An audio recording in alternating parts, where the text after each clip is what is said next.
नमस्कार श्रोताओं, साप्ताहिक ज्ञान पत्रिका में आप सभी का स्वागत है। आज के इस अंक को लेकर मैं हूं आपके साथ सविता राणा। शिक्षा किसी व्यक्ति को न केवल शिक्षित बनाती है बल्कि उसे एक बेहतर नागरिक, माता पिता और समाज का एक सम्मानित और जागरूक सदस्य भी बनाती है। इससे एक शिक्षित समाज में न्याय और सामाजिक समृद्धि की भावना भी बनती है, जिसके बिना समाज अधूरा है, क्योंकि शिक्षा समाज को एक सही और गलत की पहचान करने में मदद करती है और उच्च शिक्षा इन्हीं मूल्यों की पूर्ति में सहायक होती है और इन्हीं उद्देश्यों की पूर्ति करता है देश का हर शिक्षण संस्थान। और हर शैक्षिक गतिविधियों की जानकारी लेकर आता है हमारा कार्यक्रम साप्ताहिक ज्ञान पत्रिका। तो आइए जानते हैं आज के इस कार्यक्रम में क्या कुछ है आपके लिए खास। इंदिरा गांधी राष्ट्रीय मुक्त विश्वविद्यालय में जून टर्म एंड एग्जामिनेशन के असाइनमेंट जमा करने की अंतिम तिथि बढ़ी। इग्नू में जून 2025 की परीक्षाएं जून के पहले सप्ताह से शुरू होंगी। जानेंगे इग्नू के programme MBA in agri business management के बारे में। होगी जानकारी कैसे बनाएं NGO मैनेजमेंट के क्षेत्र में अपना सुनहरा भविष्य। और जानेंगे कहां है आपके लिए रोजगार की संभावनाएं और क्यों रहा बीता सप्ताह इतिहास में खास है। कार्यक्रम के विशेष सेगमेंट में जानिएगा क्यों मनाया जाता है विश्व दूरसंचार दिवस यानी वर्ल्ड टेलीकम्युनिकेशन डे। तो आइए जानते हैं इन सभी विषयों को विस्तार से।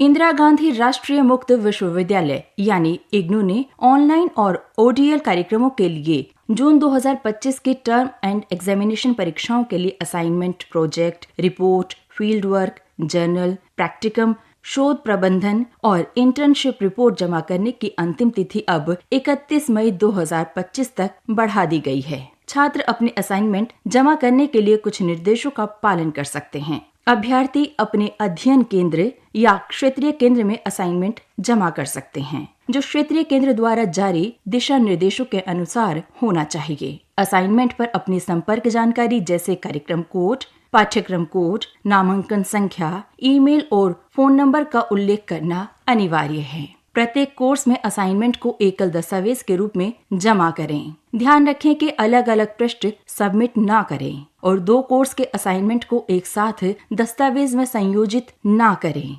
असाइनमेंट जमा करने के लिए सबसे पहले आपको इग्नू की आधिकारिक वेबसाइट www.ignu.ac.in पर जाना होगा। फिर इग्नू 2024 असाइनमेंट सबमिशन बटन पर क्लिक करें। इसके बाद क्रेडिट का उपयोग करते हुए लॉगिन करें और सबमिट कर दें। फिर संबंधित असाइनमेंट अपलोड करें और भविष्य में संदर्भ के लिए असाइनमेंट का एक स्क्रीनशॉट अपने पास अवश्य रखें। इस विषय में अधिक जानकारी आप इग्नू की वेबसाइट से ले सकते हैं। इग्नू की आधिकारिक वेबसाइट है www.ignu.ac.in।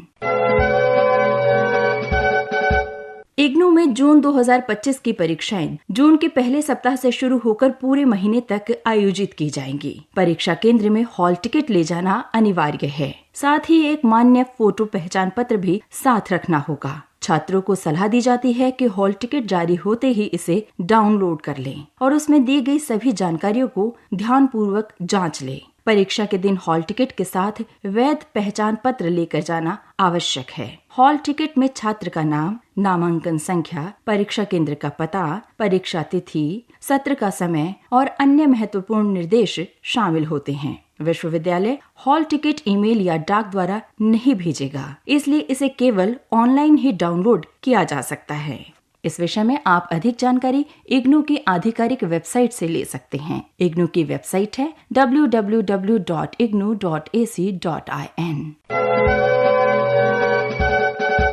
इग्नू के कृषि विद्यापीठ ने MBA in agri business management कार्यक्रम शुरू किया है। इस कार्यक्रम का उद्देश्य किसानों की अर्थव्यवस्था को बदलने के लिए कृषि व्यावसायिक गतिविधियों को बढ़ाने के लिए सक्षम व्यावसायिक पेशेवरों को शामिल करना है। कृषि व्यवसाय क्षेत्र में अच्छे उद्यमशील और रोजगार के अवसरों के कारण इस MBA कार्यक्रम को देश भर में इच्छुक शिक्षार्थियों से उत्साहजनक प्रतिक्रिया मिल रही है। कृषि व्यवसाय और स्टार्टअप पर ध्यान देने के साथ साथ योग्य और कुशल जनशक्ति की भी आवश्यकता है। MBA इन एग्री बिजनेस कार्यक्रम प्रबंधकीय कौशल को बढ़ावा देता है और लचीले तरीके से आवश्यकता आधारित शिक्षा प्रदान करता है, जिससे दक्षता बढ़ती है और कृषि क्षेत्र में अधिक आजीविका और लाभप्रदता पैदा होती है। इग्नू के MBA इन एग्री बिजनेस कार्यक्रम का उद्देश्य कृषि, खाद्य, ग्रामीण और संबद्ध क्षेत्रों में सक्षम व्यावसायिक पेशेवरों को तैयार करना है। कृषि व्यवसाय श्रृंखला के भीतर किसानों और व्यापारियों के बीच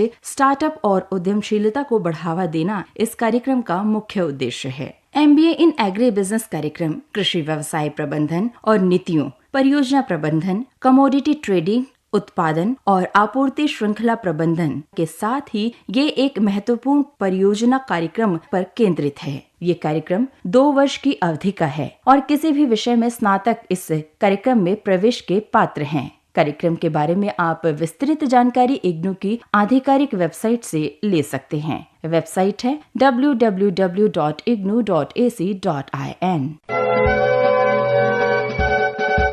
तो ये थी जानकारी शिक्षा से संबंधित। योग जीवन के सभी पहलुओं के बीच संतुलन स्थापित करने के अलावा स्वास्थ्य और कल्याण के लिए एक समग्र दृष्टिकोण प्रदान करता है। संयुक्त राष्ट्र ने योग के अनेक लाभों के बारे में दुनिया भर में जागरूकता बढ़ाने के उद्देश्य से 21 जून को अंतर्राष्ट्रीय योग दिवस के रूप में घोषित किया है। योग दिवस 2025 की थीम है एक पृथ्वी एक स्वास्थ्य के लिए योग, यानी हम योग के माध्यम से पूरी दुनिया को स्वस्थ बनाना चाहते हैं। रोज सवेरे जागिए, करिए योगाभ्यास, भरपूर पानी पीजिए जब भी लगती प्यास। योग सेहत के लिए होता है वरदान, सब रोगों का कर रहा योग आज निदान।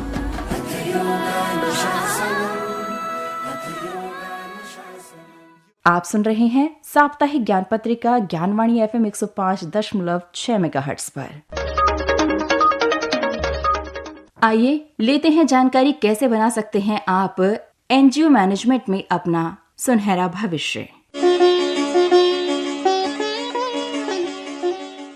आजकल समाज सेवा के क्षेत्र में करियर की अपार संभावनाएं हैं। ऐसे युवा जो कि नीरस दिनचर्या पसंद नहीं करते हैं और लीक से हटकर कुछ नया करना चाहते हैं, उनके लिए NGO मैनेजमेंट एक बेहतरीन करियर विकल्प हो सकता है। ये एक ऐसा ऑप्शन है जो समाज सेवा के साथ साथ एक बेहतरीन करियर की गारंटी भी देता है। भागदौड़ भरी लाइफ और सामाजिक स्तर पर हुए बदलावों की वजह से इन दिनों NGO मैनेजमेंट एक फुल टाइम करियर ऑप्शन बन गया है। अगर आप भी इस फील्ड में करियर बनाना चाहते हैं तो आप NGO मैनेजमेंट कोर्स करने के बाद सरकारी और गैर सरकारी संस्थानों में नौकरी पा सकते हैं। साथ ही साथ आप समाज सेवा भी कर सकते हैं। NGO management course BA, MA, MSc, MBA और सर्टिफिकेट कोर्स के तौर पर ऑफर किया जाता है, जिसमें नियमित या डिस्टेंस लर्निंग के माध्यम से आप इन पाठ्यक्रमों को कर सकते हैं। कोर्स का फोकस पर्यावरण, स्वास्थ्य शिक्षा, सामाजिक सेवाएं और सामुदायिक विकास आदि विषयों पर आधारित रहता है। NGO मैनेजमेंट में कई लेवल के कोर्सेज ऑफर किए जाते हैं, जिसके लिए न्यूनतम योग्यता अलग अलग हो सकती है। NGO मैनेजमेंट में MBA करने के लिए उम्मीदवारों के पास किसी भी मान्यता प्राप्त विश्वविद्यालय से स्नातक में 50% अंकों के साथ सोशल वर्क में अनुभव का होना भी आवश्यक है। उम्मीदवार की सफलता कम्युनिकेशन स्किल्स, सामाजिक कार्यों के प्रति उसका समर्पण और पर्यावरण हितों की रक्षा की प्रबल भावना पर निर्भर करती है। इस फील्ड में समाज सेवा और सहानुभूति की भावना के अलावा प्रबंधकीय कौशल, नेतृत्व क्षमता जैसे गुणों का होना भी आवश्यक है। इस क्षेत्र में कुछ प्रमुख कोर्सेज हैं: certificate course in NGO management, diploma in NGO management, bachelor of social work, masters of social work, PG diploma in NGO management और MBA इन NGO मैनेजमेंट।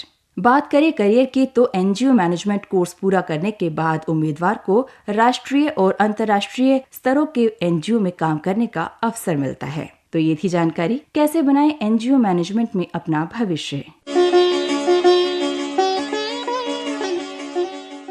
आप सुन रहे हैं साप्ताहिक ज्ञान पत्रिका FM 105.6 मेगाहर्ट्ज ज्ञानवाणी पर।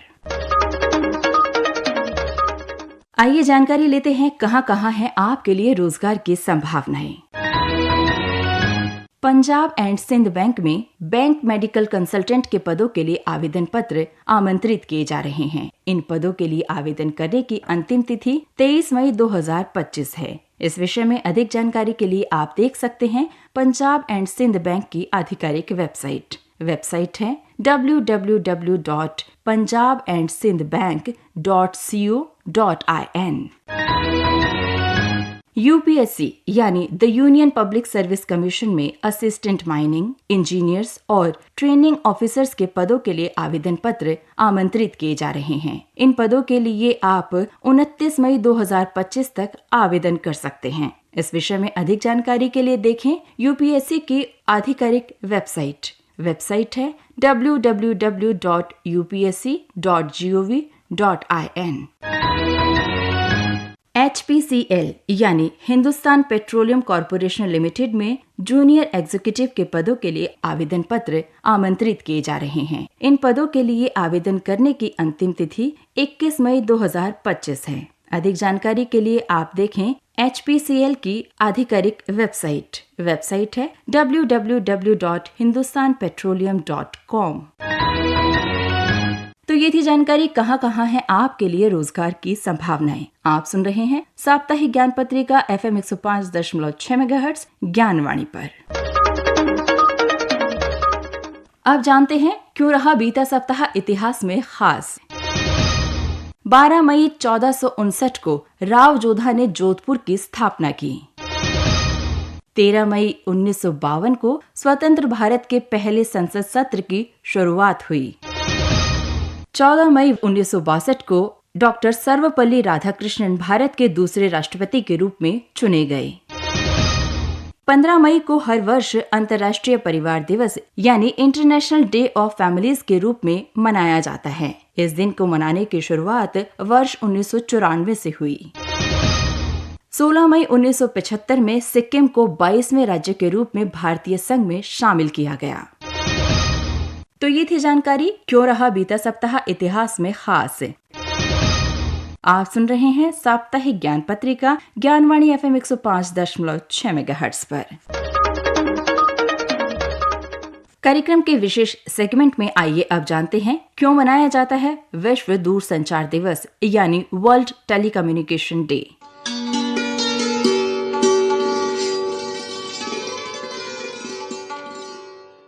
17 मई 1865 को अंतर्राष्ट्रीय दूरसंचार संघ की स्थापना की गई थी। तभी से हर वर्ष 17 मई को दूरसंचार दिवस के रूप में मनाया जाने लगा। इस दिन को मनाने की शुरुआत वर्ष 1969 में हुई। इसकी घोषणा तुर्की के अंतालिया में अंतर्राष्ट्रीय दूरसंचार संघ पूर्ण अधिकार सम्मेलन में की गई थी। विश्व दूरसंचार दिवस का मुख्य उद्देश्य दुनिया भर में टेलीकम्युनिकेशन के महत्व को संवेदनशील बनाना है और टेलीकम्युनिकेशन से जुड़ी नवीनतम प्रौद्योगिकी और उनके उपयोग को प्रचारित करना है। विश्व दूरसंचार दिवस का आयोजन विश्व स्तर पर टेलीकम्युनिकेशन समुदाय के द्वारा किया जाता है और ये दिन भारत समेत दुनिया के विभिन्न देशों में बड़े ही उत्साह के साथ मनाया जाता है। विश्व दूरसंचार दिवस के अवसर पर अनेक संगठन, संस्थाएं और टेलीकम्युनिकेशन कंपनीज अपनी नवीनतम प्रौद्योगिकी और परियोजनाओं को लोगों को साझा करती हैं ताकि लोग इस तकनीक के बारे में जानकारी हासिल कर सकें।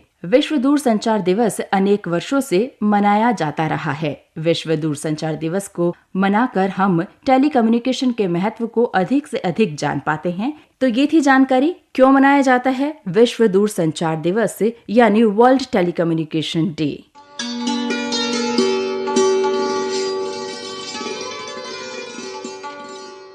अभी आप सुन रहे थे कार्यक्रम साप्ताहिक ज्ञान पत्रिका। कार्यक्रम में तकनीकी सहयोग दिया PR सैमल ने, संपादन किया सदन लाल ने, स्वर एवं आलेख सविता राणा का और कार्यक्रम के प्रस्तुतकर्ता थे मुकेश सक्सेना। इसी के साथ कार्यक्रम यहीं संपन्न करने के मुझे यानी सविता राणा को दीजिए इजाजत। नमस्कार।